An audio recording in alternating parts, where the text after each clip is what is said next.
Again guys, बहुत बहुत welcome है मेरे प्यारे से यूट्यूब चैनल पर। डियर, जैसे कि जानते हैं आज हम पढ़ने वाले हैं हाईवे इंजीनियरिंग। एंड इसके पहले वाले लेक्चर में हमने कंप्लीटली बात किया था हाईवे इंजीनियरिंग के टोटल सिलेबस के बारे में, कितने चैप्टर है, नंबर ऑफ चैप्टर्स के बारे में डिस्कस किया था और टोटल उसके सिलेबस के बारे में डिस्कस किया था कि क्या क्या चीज़ें बेसिकली हमें पढ़नी। तो आप देख सकते हैं हाईवे इंजीनियरिंग को आज पढ़ते हैं और उसका पहला लेक्चर होने वाला है। तो प्लीज़ वीडियो में कंटिन्यू रहिएगा और मैं आपसे यही उम्मीद करता हूँ कि इसके पहले वाले लेक्चर देखेंगे। और आज जैसे कि बता दूँ कि इरिगेशन इंजीनियरिंग का हमने अब तक लगभग डैम टॉपिक तक उसको कंप्लीट कर लिया, तो प्लीज़ उसको जाकर वॉच कर सकते हैं आप। इरिगेशन इंजीनियरिंग का भी लगभग सिलेबस कंप्लीट होने वाला है। तो यहाँ आज पढ़ने वाले हाईवे इंजीनियरिंग, और यदि आप वीडियो में कंटिन्यू बने रहते हैं तो आप बेसिकली बहुत चीज़ें सीख जाएंगे। जैसे कि आप जानते हैं पढ़ने वाले हाईवे इंजीनियरिंग और इसका इंट्रोडक्शन हमारा चैप्टर रहने वाला है। तो बेसिकली जैसा कि जानते हैं आप, पढ़ाने का मेरा तरीका उसमें क्या बताता है कि मैं आपको इसमें आज क्या होगा कि आपका चैप्टर जो रहेगा इंट्रोडक्शन चलेगा। अपना इंट्रोडक्शन के बारे में समझेंगे कि हिस्टोरिकल डेवलपमेंट इंडिया, मतलब इंडिया में कैसे क्या हुआ कि रोड का कंस्ट्रक्शन का डेवलपमेंट हुआ, हाईवे का कैसे डेवलपमेंट हुआ,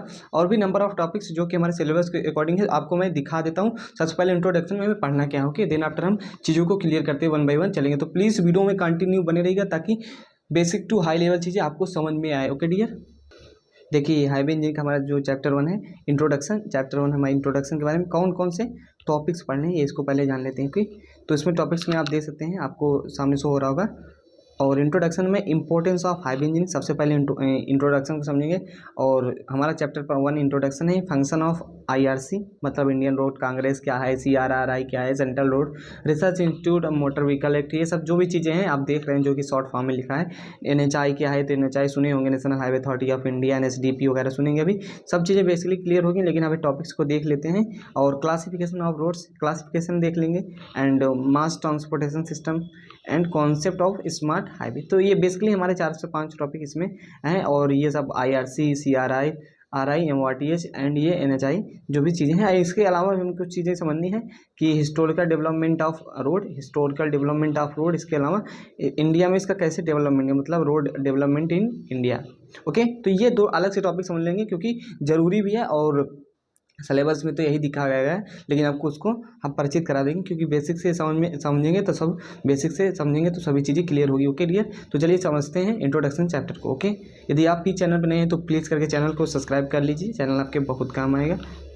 ओके, देखिए डियर, हाईवे इंजीनियरिंग क्या है इसको समझ लेते हैं सबसे पहले। ओके, तो देखिए आप एक वर्ड सुने होंगे, क्या होता है ट्रांसपोर्टेशन। ट्रांसपोर्टेशन आई होप आप परिचित होंगे, परिवहन से आप परिचित होंगे। ओके ओके डियर, ट्रांसपोर्टेशन को आप बेसिकली अच्छे से समझते हैं, सुने भी होंगे, नहीं समझते तो मेरी बातों को सुनिए। ट्रांसपोर्टेशन क्या होता है, यही वस्तुओं सामानों का क्या होता है, वस्तुओं सामानों को, जो वस्तु होती है हमारे सामान होते हैं उसको ले जाना आना, मतलब वस्तुओं का व्यक्तियों का, इसमें वस्तु व्यक्ति जो भी होते हैं। ट्रांसपोर्टेशन तो सुने होंगे, बेसिकली हम आपको बता देते हैं, आप परिचित हैं इससे। ट्रांसपोर्टेशन क्या होता है, जो हमारा ट्रांसपोर्टेशन सिस्टम है इसमें हमारा क्या हो, वस्तुओं क्या होता है, जो हमारे गुड्स होते हैं वस्तुओं, और क्या होता है हमारे व्यक्तियों का एक स्थान से दूसरे स्थान में आना जाना जो भी होता है। और उसमें जो चीज़ें यूज होती हैं, जैसे कि ट्रांसपोर्टेशन में हमारा आ जाता है जो भी हमारे वाहन से होते हैं, रेल हो गया हमारे पास हो गए, और उसमें जो चीज़ें यूज होती हैं बेसिकली ये सब चीज़ें हो गई, तो इस ट्रांसपोर्टेशन के अंतर्गत आ जाता है हमारा। तो ट्रांसपोर्टेशन से आप समझते हैं, यदि इन्हीं चीज़ों को जब हम स्टडी करते हैं, जो इन्हीं चीज़ों की जब हम स्टडी करते हैं, किसमें, जब इन्हीं चीज़ों को हम स्टडी करते हैं डियर, आपको समझा देते हैं एक वाइट पेज में क्या होती है। जब इन्हीं चीज़ों को हम स्टडी पढ़ते हैं कि ट्रांसपोर्टेशन में कि वस्तुओं व्यक्तियों को एक स्थान से दूसरे स्थान तक ले जाना आना, और उसमें जो भी चीज़ें यूज होती हैं जिसके द्वारा हम आते जाते हैं, चाहे बस हो, ट्रेन हो, बाई बस हो, एरोप्लेन हो, तो वो जो मीडियम होता है उसमें जिस चीज़ की जब हम उस एक साइंस में उसकी स्टडी करते हैं, एक अलग ब्रांच की उसमें स्टडी करते हैं, तो हो जाता है हमारा ट्रांसपोर्टेशन इंजीनियरिंग। क्या हो जाता है, ट्रांसपोर्टेशन इंजीनियरिंग। तो ट्रांसपोर्टेशन में पूरा सिस्टम आ जाता है हमारा, चाहे जो हो हमारा, चाहे बस के थ्रू आए, चाहे हम शिप के थ्रू वस्तु सामान को एक स्थान से दूसरे स्थान तक ले जाए, जो भी चीज़ें उसके लिए आने जाने ले जाने के लिए जो भी शिप वगैरह, एरोप्लेन वगैरह यूज हो रही हैं, तो ट्रांसपोर्टेशन मीडियम के उसके अंतर्गत आ जाता है। तो आई होप ट्रांसपोर्टेशन आप क्लियर हो गया। और ये सब चीज़ें हम किस में पढ़ते हैं, ट्रांसपोर्टेशन इंजीनियरिंग में। क्या होता है, ट्रांसपोर्टेशन इंजीनियरिंग में पढ़ते हैं। ओके, तो ट्रांसपोर्टेशन इंजीनियरिंग में ये सब चीज़ें पढ़ते हैं। आई होप आपको क्लियर हो गया होगा। और आप बात करते हैं, आपको ले चल रहे हैं हम हाईवे इंजीनियरिंग की ओर ही, ट्रांसपोर्टेशन इंजीनियरिंग की ओर से।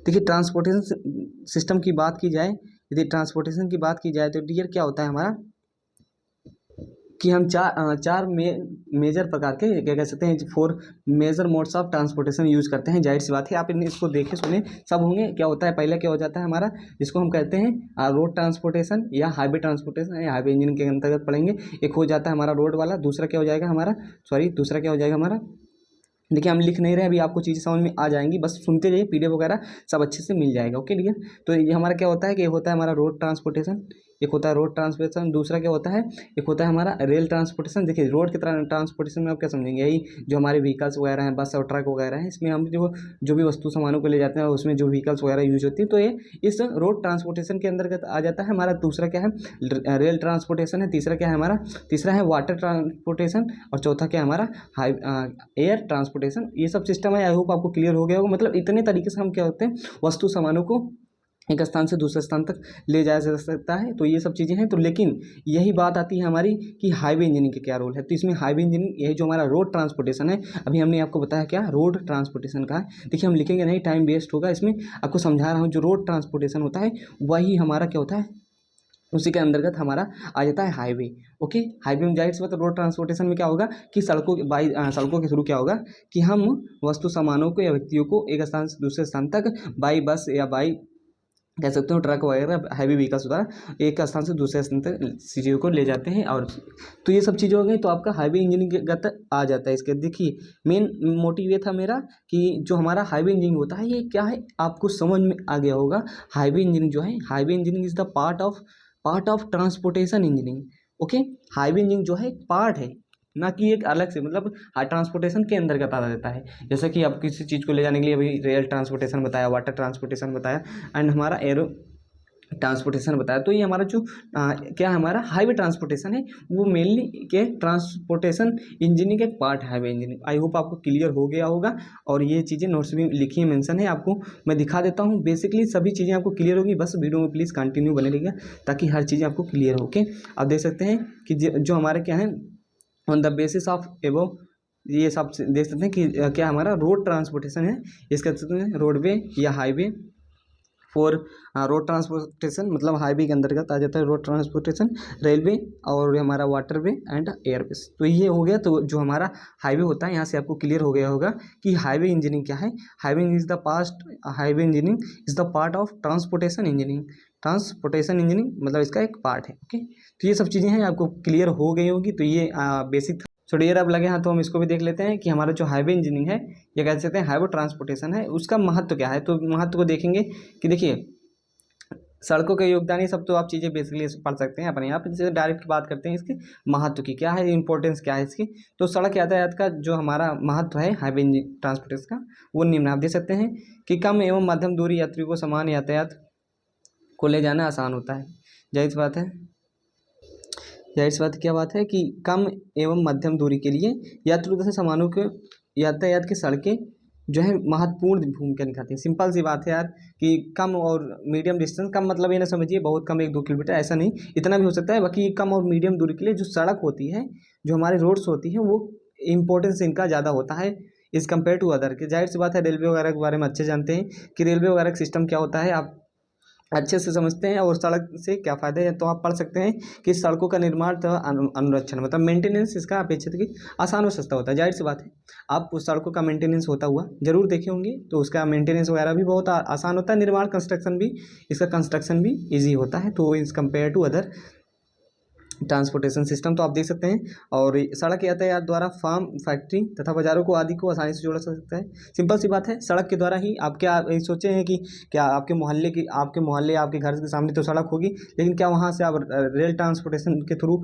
रेलवे की लाइन बिछा सकते हैं? ऐसा मतलब अमूमन ये देखा गया है कि क्या होता है कि जो सड़क होती है इस कम्पेयर टू इसमें रेल ट्रांसपोर्टेशन में, जाहिर सी बात है कि सड़क यातायात फार्म फैक्ट्री, जो भी फैक्ट्रीज हैं, जो भी बाजार हैं, जो क्या है हमारे मार्केट्स हैं, और भी जो भी स्ट्रीट हैं, जो भी गली हैं, उनको एक दूसरे को आपस में कनेक्ट कर देती है।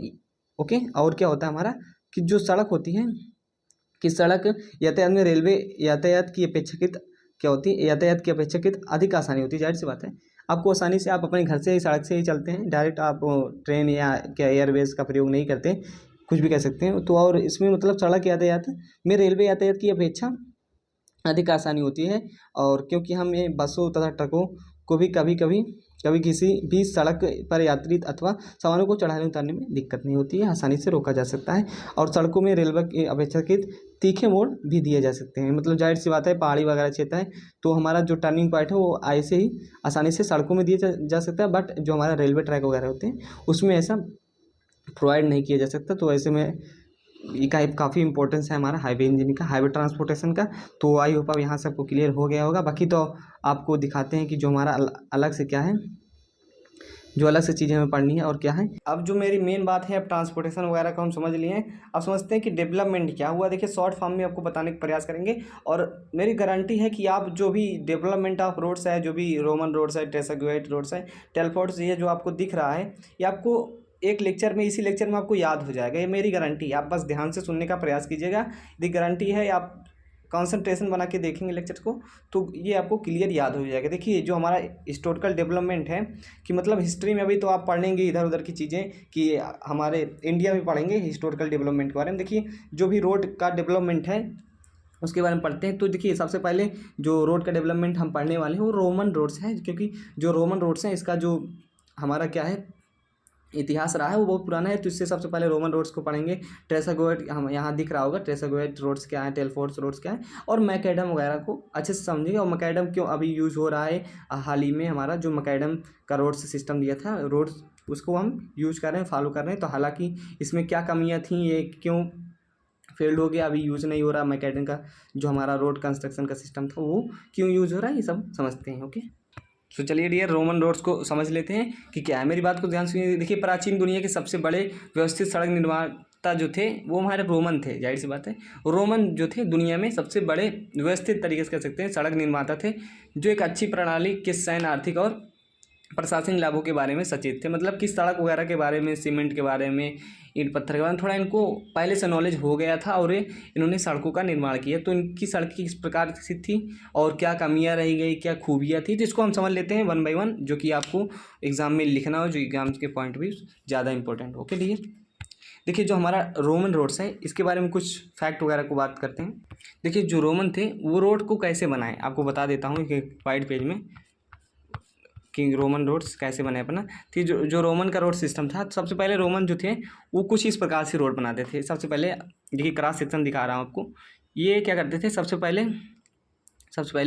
क्या कर लेते थे, गड्ढा खोद लेते। जाहिर सी बात है रोमन रोड्स के बारे में पढ़ेंगे। तो ये सबसे पहले क्या कर लेते थे, मान लीजिए ग्राउंड लेवल है, वहाँ से ये गड्ढा खोद लेते थे। तो उसकी भी कुछ एक सीमा होती थी, नहीं गड्ढा खोदते रहेंगे, मतलब एक हार्ड स्टेटा मिल जाए इसको, तो वहाँ तक गड्ढा खोद लेते थे। तो उसके बाद क्या करते थे, लगभग कह सकते हो कि 0.75 से 1.2 मीटर तक, 0.75 मतलब 75 सेंटीमीटर से 120 सेंटीमीटर तक एक गड्ढा खोल लेते थे। सिंपल सी बात है। उसके बाद क्या करते थे, यहाँ हैवी स्टोन्स रख देते थे, मतलब लार्ज फाउंडेशन स्टोन्स यहाँ रख देते थे। सिंपल सी बात है, ऐसा करते थे रोमन रोड्स अपने रोड्स को बनाने में। वो क्या करते थे, ज़मीन के नीचे गड्ढा खोद देते थे, कितना 0.7 से 75 से 1.2 मीटर का। उसके बाद क्या करते थे, यहाँ नीचे जहाँ हार्ड स्ट्रेटा मिल जाता था, क्योंकि जितना नीचे जाएंगे ज़मीन के उतना हार्ड मिलता जाएगा थोड़े नीचे। तो 1.2 पे लगभग एक मीटर के आसपास में क्या हो जाता है, हार्ड स्ट्रेटा वगैरह मिल जाता है। तो उसके लिए क्या करते हैं, सबसे फाउंडेशन यहाँ फिल कर देते हैं, फाउंडेशन लार्ज स्टोन। फिर उसके बाद क्या करते थे कि मतलब इसको फिल करने के बाद जो हमारा क्या है कि फाउंडेशन, लार्ज फाउंडेशन स्टोन है, उसको फिल करने के बाद सबसे नीचे बॉटम में, उसके बाद क्या करते हैं, लार्ज ब्रोकन स्टोन, मतलब यहाँ टूटे उटे क्या कर लेते थे, इसके जो लार्ज ब्रोकन स्टोन है वो पत्थर डाल देते हैं। सिंपल सी बात है कि सबसे पहले लार्ज फाउंडेशन स्टोन डालेंगे, उसके बाद हमारे लार्ज ब्रोकन स्टोन, फिर इसमें छोटे छोटे और स्मॉल, आपको थोड़ा दिखा देते हैं इससे बना करके, कि थोड़ा लार्ज क्या करते हैं ब्रोकन स्टोन्स डाल देंगे। उसके बाद थोड़े और छोटे छोटे क्या हो गए, स्मॉल ब्रोकन स्टोन्स डाल देंगे। इतना हो गया हमारा रोड का कंस्ट्रक्शन करने के लिए। अब क्या करते थे, वो क्या करते थे कि इसके ऊपर जो प्रोवाइड करते थे, इसके ऊपर जो हमारे पत्थर प्रोवाइड करते थे, जो स्टोन्स प्रोवाइड करते थे, वो क्या करता था, ड्रेस रहता था, मतलब चिनाई की होती थी। मतलब इसका जो ऊपरी सरफेस होता था वो कह सकते हो कि एकदम प्लेन रहता था। जाहिर सी बात है भाई, ऊपर चलना है तो मेन तो नीचे जैसा भी रहे, टूटा फूटा रहे, लेकिन ऊपर क्या करते थे, प्लेन सरफेस का स्टोन लगा देते थे ऐसे। ओके, तो आप देख सकते हैं ये रोड बन गई है। तो ये ऐसा सिस्टम था उनमें, किसमें, हमारे रोमन रोड्स में। करते क्या थे, सबसे पहले खुदाई करते थे नीचे एक 0.75 से 1.2 मीटर तक। दिन आफ्टर क्या करते थे, बड़े बड़े पत्थर डाल देते थे क्या करते थे कि बड़े बड़े लार्ज स्टोन डालते, उसके बाद ब्रोकन स्टोन, फिर उसके बाद small broken stone, then after क्या करते थे कि प्लेन सरफेस स्टोन यहाँ प्रोवाइड करते थे। अब क्या करते थे, आपको बता दें कि अब ये क्या करते थे, यहाँ आपको जो स्टोन प्रोवाइड हुआ है, यहाँ जो बीच का स्पेस दिख रहा है, यहाँ क्या करते थे, कर्व प्रोवाइड करते थे। जी हाँ गाइस, यहाँ क्या करते थे, कर्व प्रोवाइड करते थे। कर्व क्या होता है सब डिटेल में जानेंगे, तो कर्व एक स्टोन समझ लीजिए यहाँ प्रोवाइड कर देते थे। आई होप आपको क्लियर हो गया होगा कि रोमन रोड्स कैसे बनती थी। देखिए इस पिक्चर के थ्रू आप समझ सकते हैं कि जो रोमन रोड्स थी वो कैसी थी। हालांकि पिक्चर उतनी साफ नहीं है, लेकिन यहाँ लार्ज फाउंडेशन स्टोन्स प्रोवाइड किए गए हैं, और यहाँ स्मॉल, उससे भी स्मॉल ब्रोकन स्मॉल और प्लेन सरफेस स्टोन्स प्रोवाइड किए गए हैं। तो ये हमारा क्या है कि रोमन रोड्स का जो क्रॉस सेक्शन है ये दिखाया गया है। ओके, इसकी विड्थ वगैरह की बात कर लेते हैं, लिमिटेशन की बात कर लेते हैं। देखिए अभी आपको बताया तो थोड़ा कर्व के बारे में जान लीजिए कि जो कर्व प्रोवाइड किया था वो लेटरल स्टेबिलिटी के लिए प्रोवाइड किया था। जाहिर सी बात है, लेटरल स्टेबिलिटी क्या होती है, जाहिर सी बात है ऊपर से लोड आता है। आपको दिखा दें, आपको समझा दें कि ऊपर से जो लोड आता है, इस प्रकार से यहाँ फिगर भी बना होगा, आपको दिखा देते हैं कि यहाँ मान लीजिए हमारे ऊपर से लोड आ रहा था। यहाँ लेटरल स्टेबिलिटी के बारे में समझाया गया है कि ऊपर से क्या है कि लोड आ रहा था, तो ये जो लोड है इसका एक्टिंग पॉइंट, जो हमारी क्या होंगी, फोर्स ऑफ एक्शन लाइन होंगी, ये ऊपर से लोड आएगा तो ये इसके लेटरल डायरेक्शन में आप फोर्स डालेंगे, तो फोर्स डालेंगे तो ये जो कर्व रहेगा इसको रोकेगा, इसको। तो आई होप आपको क्लियर हो गया। लेटरल स्टेबिलिटी के लिए ये हम कर्व प्रोवाइड कर देते हैं, कर्व स्टोन्स होते हैं, और क्लियर हो गया होगा। अब देखिए रोमन रोड्स में क्या होता है, क्रॉस ये कह सकते हैं ट्रांसवर्स स्लोप प्रोवाइड नहीं किया था। अब बात करते हैं इसकी लिमिटेशन वगैरह की कि क्या लिमिटेशन थी, क्या कमियाँ थी। No cross slope is provided. Cross slope क्या होता है, अभी के लिए आप क्या समझिए, क्रॉस स्लोप क्या होता है कि आपकी कोई रोड है तो उसके किनारे का जो कैम्बर से क्या होता है, देखिए स्लोप के बारे में समझेंगे। ये क्रॉस स्लोप होता है जो कि क्या होता है, जब व्हीकल के परपेंडिकुलर प्रोवाइड किया जाता है। अभी स्लोप के बारे में अच्छे से समझ लीजिए, लेकिन आप इतना समझ लीजिए कि इसमें ये लिमिटेशन थी कि क्रॉस स्लोप प्रोवाइडेड नहीं किया गया था। अरे क्रॉस स्लोप क्या है यार, वही ये यहाँ कर्व क्या हुआ, यहाँ हमारा जो कैम्बर दिया गया था, कैम्बर को उठाया नहीं गया था, बस एकदम इसको क्या कर दिया था, प्लेन कर दिया गया था ऐसे। तो क्रॉस स्लोप नहीं दिया गया था, मतलब कि इट इज़ प्रोवाइडेड, जो क्रॉस स्लोप इसको ट्रांसवर्स स्लोप भी कहते हैं, तो it is provided perpendicular to the vehicle movement, मतलब व्हीकुलर मूवमेंट जो भी हमारी गाड़ियाँ होती हैं उनके क्या हो परपेंडिकुलर होता है। तो ये आप जो देखते हैं cross slope, slope mainly two types के होते हैं, कह सकते हो, एक लॉन्गिट्यूडनल होता है रोड में, एक क्रॉस स्लोप होता है। तो ये तो क्लियर हो गया, लेकिन इसको लिमिटेशन को समझ रहे हैं यहाँ। No drainage system, drainage system मतलब नाली वगैरह नहीं दी गई थी। जाहिर सी बात है, आप यहाँ देख सकते हैं कि नालियाँ कहाँ दी गई, कोई नालियों की चर्चा नहीं की गई, तो ड्रेनेज सिस्टम नहीं दिया गया था। और large foundation stones were placed at bottom which are no use. यहाँ बहुत बड़ी बात लिखी है कि लार्ज ब्रोकन स्टोन मतलब फाउंडेशन स्टोन जो प्रोवाइड किए गए थे बॉटम पे, उसका कोई यूज नहीं था। अभी इसको समझ जाएंगे मैकेडम वाले में, मैकेडम को जब पढ़ेंगे तो उसमें आप अच्छे से समझ जाएंगे कि क्यों इसका यूज़ नहीं था, क्यों ये यूज किया गया था, जो हमारा क्या कहते हैं कि जो लार्ज फाउंडेशन स्टोन है। आई होप आपको ये जो हमारा रोमन रोड्स का कंस्ट्रक्शन है ये तो समझ में आ गया होगा। बेसिकली करते क्या है, सबसे पहले हम लार्ज फाउंडेशन स्टोन्स प्रोवाइड कर देंगे। क्या करेंगे, लार्ज फाउंडेशन क्या करते हैं, सबसे पहले खुदाई करते हैं उतना कितना गड्ढे का 0.75 से 1.2 मीटर तक। इसके बाद लार्ज स्टोन्स फिल करते हैं, इसके बाद ब्रोकन स्टोन्स, फिर उससे थोड़े स्मॉल, फिर उसके बाद प्लेन सरफेस के स्टोन्स प्रोवाइड कर देते हैं। तो इससे हमारा पूरा कंस्ट्रक्शन हो जाता है। लिमिटेशन वगैरह की बात कर लेते हैं, तो क्रॉस स्लोप नहीं प्रोवाइड किया गया था, ड्रेनेज सिस्टम कोई नहीं था, नाली वगैरह नहीं बनी थी, पानी की निकासी की सिंपल से कह रहे हैं तो व्यवस्था नहीं थी इसमें। तो आई होप आपको क्लियर हो गया होगा कि क्या क्या चीज़ें हमारे रोमन रोड्स में थी। इतना आगे आप याद रखते इतने पॉइंट्स तो आपको सब कुछ क्लियर हो जाएगा, आप एग्जाम में अच्छे से लिख के आएंगे। ओके, आप इस नोट्स को भी पढ़ सकते हैं, यहाँ बेसिक सी बातें लिखी गई हैं जो कि point of view of exam जरूरी है, और ये डाटा से आप अच्छे से किसी भी चीज़ को लिख सकते हैं। तो रोमन रोड्स के बारे में इतना डाटा काफ़ी है। अब बात कर लेते हैं अपने अगले रोड कंस्ट्रक्शन की, जो कि ट्रेसागुएट था। क्या था ट्रेसागुएट, कैसे रोड कंस्ट्रक्शन किया था, क्या उसमें सिस्टम था। देखिए ये ट्रेसागुएट जो है ये कह सकते हैं कि फ्रांस में ये कंस्ट्रक्शन चल रहा था। मतलब ये अभी जाहिर सी बात है, अभी की बात करोगे तो जापान में कोई और टेक्नोलॉजी से थोड़ा अभी कंस्ट्रक्शन हो, अलग अलग देशों में अलग अलग तरीक़ों से कंस्ट्रक्शन हो रहा है। तो ये भी एक समय भविष्य में क्या हो जाएगा कि इसके बारे में पढ़ेंगे इतिहास में कि इस तरीके से इंडिया में भी ऐसे कंस्ट्रक्शन हो रहा था, जापान में अलग तरीके से कंस्ट्रक्शन हो रहा था। तो इसी तरीके से हम पढ़ रहे हैं ट्रेसागुएट रोड्स कंस्ट्रक्शन कि मतलब ट्रेसागुएट जो थे क्या थे। देखिए ये जो थे ना, ये सब नाम जो है इंजीनियर्स का नाम है, तो इन्हीं के नाम से ये नाम वगैरह रख दिया गया है ट्रेसागुएट्स। तो ये फ्रांस के, सिंपल सी बात की, फ्रांस के थे, क्या थे, फ्रांस के थे, और ये कंस्ट्रक्शन चल रहा था हमारा 1764 वगैरह में। तो 1764 में ये बात की गई हमारे कंस्ट्रक्शन की। जो ट्रेसा गोयर थे हमारे क्या थे, एक साइंटिस्ट थे, सिविल इंजीनियर कह सकते हो, इंजीनियरिंग परिवार से थे, एक इंजीनियर थे। तो हालांकि इनकी बायोग्राफी से हमसे कोई मतलब नहीं है। हम ट्रेसा गोयर ने किस प्रकार से अपनी रोड को बनाया था, क्या कमियाँ थी, क्या अच्छाइयाँ थी, उसको समझ लेते हैं। ट्रेसा गोयर ने सिंपल सी बात बता देते हैं आपको। देखिए जो ट्रेसा गोयर ने क्या हुआ कि रोड बनाया था, अभी तो हमने आपको बताया कि फ्रांस का था, एक वैज्ञानिक था, मतलब साइंटिस्ट था, साइंटिस्ट का इंजीनियर था, और 1764 में ये रोड कंस्ट्रक्शन चल रहा था।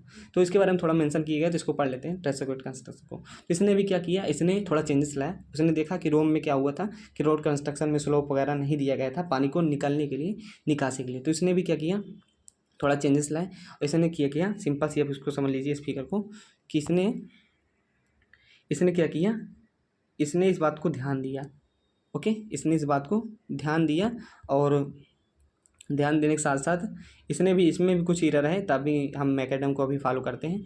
तो इसने भी क्या किया कि सबसे पहले इन्होंने भी हमारा रोड कंस्ट्रक्शन के लिए एक गड्ढा खोल लिया, कह सकते हो कर। इसने भी स्लोप वगैरह दिया, लेकिन जो हमारा रोमन रोड था उसमें तो स्लोप वगैरह की बात ही मेंशन नहीं थी। तो इसने भी सिंपल सा नीचे हमारा स्टोन्स प्रोवाइड किया, इसने भी स्टोन्स प्रोवाइड किया, वही सेम प्रोसीजर। फिर हमारे ब्रोकन स्टोन्स प्रोवाइड किए, जो कि हमारा ये 17 सेंटीमीटर का थिक रहेगा। कितना क्या रहेगा, 17 सेंटीमीटर का। और ये हमारे जो ब्रोकन स्टोन्स रहेंगे ये 8 सेंटीमीटर के। फिर इसके ऊपर क्या किया कि स्मॉल ब्रोकन स्टोन्स प्रोवाइड किया। ओके, देखिए ये अभी स्लोप आपके लिए बहुत इंपॉर्टेंट है कि स्लोप दिया गया था, किसमें कितना स्लोप दिया गया। देखिए ये शोल्डर है, शोल्डर वगैरह को अच्छे से समझेंगे, ये टर्म अभी आगे ज्योमेट्री में मिलेंगे इसमें अगले चैप्टर में। और ये इसका स्लोप क्या है, 1/20, क्या है 1 वर्टिकल 20, मतलब कि 20 मीटर आगे जाने पे हॉरिजॉन्टल 1 मीटर, ऐसे आपको 20 मीटर। देखिए इसका मतलब आई होप समझते हैं 1/20 या 1:20 का मतलब समझते हैं कि जो हमारा 20 मीटर हॉरिजॉन्टल जाने पे जो है 1 मीटर, क्या 1 मीटर इधर वर्टिकल बढ़ जाता है। तो इस इतना ही समझिएगा स्लोप के बारे में। 1/20, तो 1/20 शोल्डर में स्लोप दिया गया था, और हमारा 1/45 इसकी वीयरिंग सरफेस है, कह सकते हैं टॉप सरफेस पे इसका दिया गया था स्लोप। इसको समझ लेते हैं। देखिए आपको फिगर ही दिखा देता हूँ, डायरेक्ट डायग्राम के थ्रू आप समझ जाएंगे विदाउट वेस्टिंग ऑफ टाइम। देखिए हमारा जो है, ये हमारा टेलफोर्ड का कंस्ट्रक्शन है। ये इसमें क्या है, इसमें भी सही वही सेम चीज़ें हैं इसमें, लेकिन ड्रेन का नालियाँ वगैरह बनी है, अच्छी हैं। और इसमें भी हमारा कर्व स्टोन्स, ये स्टोन्स वगैरह प्रोवाइड किए गया है, यहाँ आप पढ़ सकते हैं। तो आपको रोमन्स वाला तो याद हो गया, ये भी याद हो जाएगा। सिंपल सा काम करते हैं, इसमें सेम चीज़ें अप्लाई करते हैं। इसमें यहाँ कोई स्लोप वगैरह नहीं दिया है, लेकिन ये जो हमारी ऊपरी वाली सबसे हमारे जो 5 सेंटीमीटर मोटी जो क्या है लेयर्स है, उसमें स्लोप दिया गया है ऊपरी सरफेस में। क्या कितना इसके शोल्डर में दिया गया है 1/20, और इसमें कितना दिया गया है 1/45। ओके, कर्व क्या है, कर्व इसमें भी प्रोवाइड किया गया है। और ये क्रॉस सेक्शन है इसकी, उसकी देखिए अभी आपको मैंने वो नहीं बताया, जो हमारा टेलफोर्ड क्या, जो रोमन रोड थी उसकी क्या ही टोटल विड्थ थी, वो 4.4 से 5 मीटर तक उसकी टोटल विड्थ थी। किसकी, जो हमारा रोमन के बारे में पढ़ा था। तो उसको भी आप मेंशन कर सकते हैं, याद कर सकते हैं, डाटा के लिए आपके लिए हो गया। तो इसमें भी ये सब चीज़ें हैं, आपको क्रॉस लेप ये सब आप देख सकते हैं कि ऐसा रहेगा इसका क्रॉस सेक्शन करेंगे तो ये सब मेंशन है। आपको सीधे टॉपिक की ओर ले चलते हैं। देखिए क्रॉस सेक्शन और ट्रेजर कंस्ट्रक्शन, ये है चीज़ें हैं। और कितनी मोटाई क्या है, एकदम सिंपल समझ लेते हैं। देखिए द मेन फीचर, इसका मेन फीचर जो था, the main features of this road is that total thickness is reduce 30 centimetre. मतलब अभी आप देखे था कि रोमन में क्या था कि 0.75 से 1.2 मीटर था, लेकिन इसमें क्या है कि इसमें जो पूरे रोड को ही घटा दिया है, उसकी मोटाई को ही घटा दिया गया है। तो टोटल जो है थिकनेस की रिड्यूस कर दिया, कितना कर दिया गया है 30 सेंटीमीटर। कैसे, ये हमारा 17 है, ये आप देख सकते हैं, इस जूम कर दिया, ये हमारा क्या है 17 सेंटीमीटर, फिर 8 सेंटीमीटर, फिर 5, मतलब टोटल 30 सेंटीमीटर कर दिया। और क्या है, cross slope is 1/20 is provided to top surface and also mention, you can mention, मतलब आप देखिए हिंदी वाले ध्यान दें, हिंदी वाले खतरा नहीं है, ये समझने का प्रयास कीजिए, बस हिंदी है, हिंदी इंग्लिश कोई वो नहीं, आप समझने का प्रयास करेंगे, इंजीनियरिंग कर रहे हैं। तो क्रॉस स्लोप इज 1/45, और हमारा क्या था, provide to top bearing surface, and cross slope of 1/25 provide for side drain कह सकते हो, शोल्डर में इतना प्रोवाइड किया गया था हमारा स्लोप। तो डियर हमारी कुछ इस प्रकार से क्या होती है, ट्रेसा गोयड कंस्ट्रक्शन रोड होती है। इसकी रोड कैसी होती है कि सबसे पहले हम क्या करते हैं, लार्ज स्टोन प्रोवाइड करते हैं, जो कि 17 सेंटीमीटर का थिकनेस रहेगी इसकी पूरी, ये टोटल, और ये हमारी 8 सेंटीमीटर रहेगी। और जो कि मतलब ब्रोकन वाले रहेंगे, एंड देन आफ्टर हमारा 5 सेंटीमीटर का जो रहेगा वो स्मॉल ब्रोकन स्टोन्स रहेंगे। स्लोप जो दी जाती है मेनली आप देख सकते हैं कि शोल्डर में 1/20। अभी शोल्डर क्या होता है, कैम्बर क्या होता है, कर्व वगैरह, ट्रेन, सभी आप चीज़ें ये जो टर्म है सब समझ जाएंगे, डोंट वरी। अभी के लीजिए शोल्डर जो है इसमें जो हमारा क्या है स्लोप दिया गया है 1/20 है। और शोल्डर का मतलब सीधे समझिए जो रोड होती है चलने वाली, उसके लिए साइड में कुछ जगह दी जाती है इमरजेंसी स्टॉपिंग के लिए, तो वो आपका शोल्डर हो जाता है, वो एक्स्ट्रा स्पेस शोल्डर हो जाता है, इतना समझिए। और जो हमारा क्या होता है कि इसमें जो हमारी रोड है इसमें जो बीरिंग दी गई है हमारी, मतलब जो आपका क्या है इंक्लिनेशन है, मतलब 1/40 का 1/45 का इसमें क्या दिया गया है हमारा टॉप सरफेस पे, आप देख सकते हैं। तो इसमें ये सब चीज़ें हैं। 1/45 का मतलब सोचते हैं, आई होप 1/20 क्या होता है आपको बता दिया हूँ कि मतलब अगर 1/20 है तो 20 मीटर हॉरिजॉन्टल जाने पे आपका 1 मीटर वर्टिकली ये बढ़ जा रहा है। तो इतना का मतलब आप कह सकते हैं इतना इंक्लिनेशन है इसका, सॉरी। तो ये सब चीज़ें आप समझ गए होंगे 1/20, ये सब पहले से जानते हैं। आई होप इस पर ज़्यादा फोकस नहीं करेंगे। और भी कोई जेन्युइन डाउट होता है तो आप पूछ सकते हैं। और आप रोड कंस्ट्रक्शन इसके बारे में समझ गए होंगे कि ट्रेसा रोड कंस्ट्रक्शन कैसा होता है जनरली।